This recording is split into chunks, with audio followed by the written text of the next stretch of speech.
Hello friend, कैसे हैं? देखिए, आज हम आप लोग को मनोविज्ञान की कुछ ऐसी परिभाषाएं बताएंगे जिससे मनोविज्ञान का नींव भी कहा जाता है। जिससे मनोविज्ञान का नींव भी कहा जाता है। यदि आप लोग को मनोविज्ञान पढ़ना है तो इस मार्ग से गुजरना अति आवश्यक पड़ जाता है, क्योंकि यही जो हम अभी टॉपिक पढ़ा रहे हैं, ये समझो मनोविज्ञान का नींव है। यदि आप लोग नींव को नहीं पढ़े तो समझो मनोविज्ञान पढ़ोगे तो आप लोग को बोरियस महसूस होगा। तो इससे अच्छा है कि सबसे पहले आप लोग मनोविज्ञान के नींव को जाने। तो देखो क्या बोला है। लेकिन देखो, मनोविज्ञान का अर्थ और परिभाषा जानने से पहले मनोविज्ञान का अर्थ और परिभाषा जानने से पहले ये जान जाओ कि मनोविज्ञान कहाँ से आया है, इसकी उत्पत्ति कैसे हुई है, किन किन परिस्थितियों में हुआ है। तो देखो, मनोविज्ञान पहले सिर्फ एक चैप्टर था। जैसे हम लोग को किसी भी किताब में चैप्टर होता है, उसी प्रकार से मनोविज्ञान भी पहले एक चैप्टर था। तो वो पूछता है ना कि मनोविज्ञान है किस पुस्तक का एक चैप्टर था, या मनोविज्ञान की उत्पत्ति कहाँ से हुई है। ये पूछता है। देखो क्या पूछता है कि मनोविज्ञान की उत्पत्ति कहाँ से हुई है। तो ये मनोविज्ञान की उत्पत्ति कहाँ से हुई है, तो ये हुई है दर्शन शास्त्र से। ये हुई है दर्शन शास्त्र से। दर्शन शास्त्र से। तो यहाँ से ये पूछेगा कि मनोविज्ञान की उत्पत्ति कहाँ से हुई है, तो ये हुई है दर्शन शास्त्र से। यहाँ से ये परिभाषा आप लोग अवश्य याद कर लें। अब देखो आगे क्या बोला है कि मीनिंग क्या है। देखो, meaning and definition of psychology. अभी हम आप लोग को मीनिंग और डिफिनेशन साइकोलॉजी के बताएंगे। आगे देखो क्या है। आगे देखो लो क्या बोला है। बोला है कि मनोविज्ञान के अर्थ, meaning of psychology. Meaning of psychology है। अब वो क्या बोला है, मनोविज्ञान शब्द यूनानी भाषा का शब्द है। देखो, हाँ मिल गया। देखो, मनोविज्ञान जो है, जो मनोविज्ञान है शब्द, ये कौन सी कैसा शब्द है, तो यह यूनानी भाषा का शब्द है। यह यूनानी भाषा का शब्द है। आगे देख लो, जिसका हिंदी रूपांतरण क्या होता है, साइकोलॉजी होता है। जिसका हिंदी रूपांतरण साइकोलॉजी होता है। अब देखो, जो साइकोलॉजी है ना, इसी का मीनिंग पूछ देता है। इंग्लिश में मीनिंग पूछ देता है क्या होगा, तो इसका देखो, PSYCHOLOGY होता है साइकोलॉजी का। देखो यहाँ पर साइकोलॉजी का मीनिंग याद कर लो। PSYCHOLOGY क्या होता है, साइकोलॉजी। अब देखो, साइकोलॉजी का संधि विच्छेद होता है। साइकोलॉजी के जब संधि विच्छेद करोगे तो इसका होता है साइकी प्लस लोगोस। क्या होता है, साइकी प्लस लोगोस। और साइकी का अर्थ क्या होता है, देखो, साइकी का अर्थ होता है आत्मा, और लोगोस का अर्थ होता है अध्ययन। लोगोस का अर्थ होता है अध्ययन। अर्थात आत्मा के संबंध में आत्मा के संबंध में जो अध्ययन करता है उसी को क्या बोला जाता है, उसी को मनोविज्ञान बोला जाता है। अब आगे देखो क्या बोला है।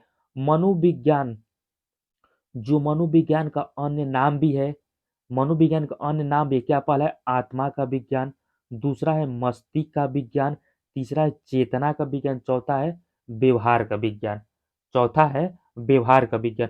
अब देखो, जब मनोविज्ञान एकदम प्रारंभ अवस्था में आया था, जब मनोविज्ञान एकदम प्रारंभ अवस्था में था, शैशवावस्था में आया था, तो उस समय मनोविज्ञान आत्मा का अध्ययन कर रहा था। उस समय आत्मा का अध्ययन कर रहा था। लेकिन कुछ वैज्ञानिकों ने इसका मॉडिफाई किया, तो उनको ये पता लगा कि मनोविज्ञान आत्मा का अध्ययन नहीं कर रहा है, वो किसका कर रहा है, वो मस्तिष्क का अध्ययन कर रहा है। मस्तिष्क का अध्ययन कर रहा है। तो फिर कुछ मनोविज्ञान को उसमें चेंज किए, कुछ मनोविज्ञान ने उसे चेंज किए, तो वो बोले कि चेतना का विज्ञान है। क्या है, चेतना का विज्ञान है। और जो वर्तमान में जो मनोविज्ञान है, वह किसका है, व्यवहार का मनोविज्ञान है। तो यहाँ से पूछता है ना कि वह कौन सा ऐसा मनोवैज्ञानिक था, वह कौन सा ऐसा मनोवैज्ञानिक था जिसने कहा था कि मनोविज्ञान पहले आत्मा का त्याग किया था, तब मस्तिष्क का त्याग किया था, उसके बाद चेतना का त्याग किया था, और इस समय व्यवहार का अध्ययन कर रहा है। तो वह कौन सा ऐसा मनोवैज्ञानिक था जिसने यह शब्द कहा था, तो वह कौन सा मनोविज्ञान, तो वह शायद वुडवर्थ था। शायद वुडवर्थ था। हाँ, वह कौन था, वह वुडवर्थ थे। वुडवर्थ ने बोले थे कि मनोविज्ञान सबसे पहले आत्मा का त्याग किए, उसके बाद मस्तिष्क का त्याग किए, उसके बाद चेतना का त्याग किए, उसके बाद वर्तमान में जो है, जो वर्तमान में चल रहा है, व्यवहार का मनोविज्ञान है। देखो, यहाँ से 3-4 टॉपिक पूछ सकता है, क्वेश्चन पूछ सकता है कि जो मनोविज्ञान शब्द है कैसा शब्द है, तो यूनानी शब्द है, इसका हिंदी रूपांतरण क्या होता है, तो इसका हिंदी रूपांतरण साइकोलॉजी होता है। ये कितने शब्दों से मिलकर बना है, तो ये 2 शब्दों से मिलकर बना है। कौन-कौन है? Psyche plus logos. कौन-कौन है? Psyche plus logos. साइकी का अर्थ क्या होता है? आत्मा। लोगोस का अर्थ क्या होता है? अध्ययन। लोगोस का अर्थ क्या होता है? अध्ययन। अर्थात जो आत्मा के संबंध में अध्ययन करता है उसे क्या कहते हैं? उसे मनोविज्ञान कहा जाता है। और साइकोलॉजी का मीनिंग देख लो क्या है? PSYCHOLOGY होता है साइकोलॉजी। वह कौन सा ऐसा मनोवैज्ञानिक है जिसने यह बोला था कि सबसे पहले मनोविज्ञान आत्मा का परित्याग किया था, उसके बाद मस्तिष्क का परित्याग किया था, उसके बाद चेतना का परित्याग किया था। और वर्तमान समय में व्यवहार का मनोविज्ञान तो वो को है वुडवर्थ महोदय ने बोले थे। अब आगे देखो क्या है।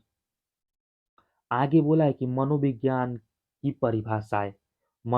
की परिभाषाएं, डिफिनीशन ऑफ साइकोलॉजी। अब देखो मनोविज्ञान की कुछ परिभाषाएं हैं, जैसे अलग अलग वैज्ञानिक ने अपना अपना मत दिए थे, मनोविज्ञान के अपने अनुसार परिभाषा दिए। वो आगे देखो क्या है। आगे बोले हैं, देखो बोले हैं ना कि मनोविज्ञान सबसे संतोषजनक परिभाषा है। अर्थात कह रहा है ना कि यहाँ पर जितने भी वैज्ञानिक है वो जो दिए हैं उनकी उनकी जो परिभाषा है 100% सही है। 100% सही है। तो देखो कुरो ने क्या बोले हैं?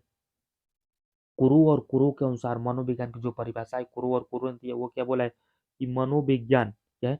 मनोविज्ञान मानव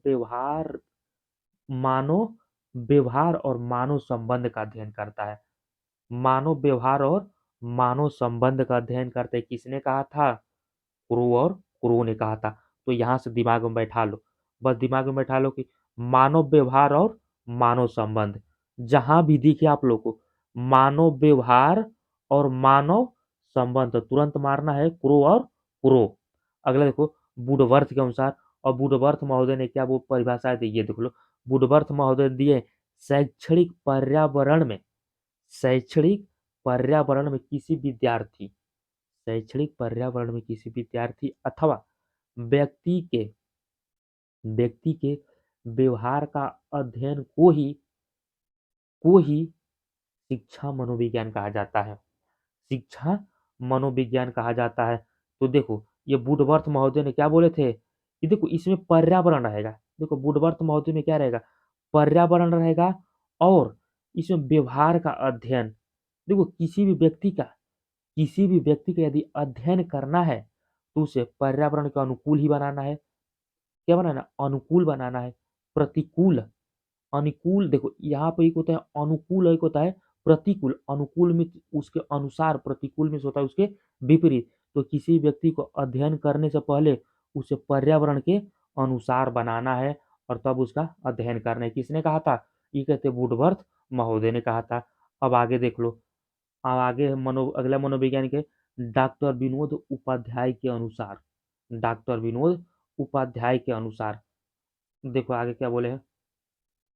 आगे बोले कि मनोविज्ञान के सिद्धांत क्या है? मनोविज्ञान के सिद्धांत तथा उपलब्धियों का सिद्धांत उपलब्धि बस दिखेगा, जहां जहां दिखेगा आप लोग को, जहां भी दिखे सिद्धांत और उपलब्धि के क्षेत्र में प्रयोग ही क्या है? मनोविज्ञान है। अब दिमाग में बैठा लो, क्या दिखे? सिद्धांत और उपलब्धि दिखे तो तुरंत मारना है। किसे मारना है? विनोद उपाध्याय को। किसे? विनोद उपाध्याय के मारना है। अब आगे देख लो। आगे है एच आर भाटिया के अनुसार। एच आर भाटिया के अनुसार मनोविज्ञान की परिभाषा है। अब देखो एच आर भाटिया जी ने क्या बोले हैं? ये बोले हैं ना कि मनोविज्ञान वातावरण के संबंध में क्या है?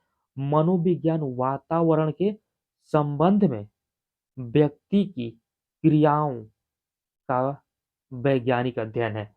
व्यक्ति की क्रियाओं के वैज्ञानिक अध्ययन है। अब देखो यहाँ से दिमाग में बैठा लो, क्या रहेगा? इसमें भी वातावरण रहेगा और वुडवर्थ में भी वातावरण था। इसमें भी वातावरण है और वुडवर्थ में भी वातावरण है।